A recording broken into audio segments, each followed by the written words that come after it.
So growing up, I've never really experienced death. All four of my grandparents are still alive. Um, None of my friends, family friends, or anything had really died. Um, I've had a variety of hamsters, guinea pigs, gerbils, fish die, but not on the level of humans. Until this Thanksgiving break, I was in downtown Rochester with a couple of friends. Um, we were just hanging out. It was kind of like a high school reunion. Tons of people were back home from college. So just having a good time, talking, laughing, whatever. We were getting ready to cross the street, which was Broadway, which is a semi-busy street, but it's Rochester, so you don't, it's like whatever. And so we're waiting for the light, whatever, just talking, blah, blah. Start crossing the street. I get across. It was about six of us in the group. I get across first and walk around the corner and hear this like awful smash. It was absolutely the worst noise ever, and I immediately knew what it was. And it came around the corner to see one of my good friends, Chris, and his friend Austin had been hit by a car.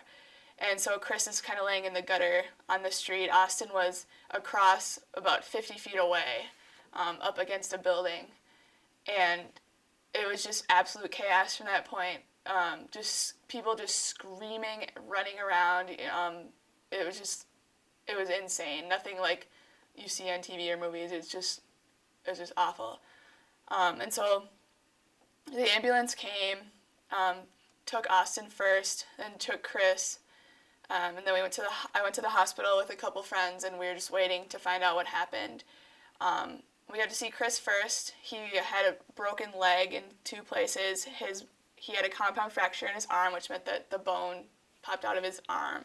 So he had to have multiple surgeries for those. He had to have a surgery to replace or reassign a tendon in his arm and all this other stuff. But he was okay.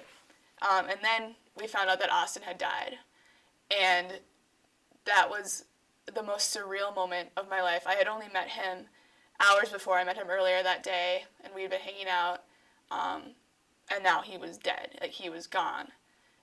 And it was just the most extreme emotions that I've ever felt. That just knowing that someone I had interacted with, who I had talked to just hours before, had just died like that. And so I think having that experience made the whole situation of death something that's very, very real to me.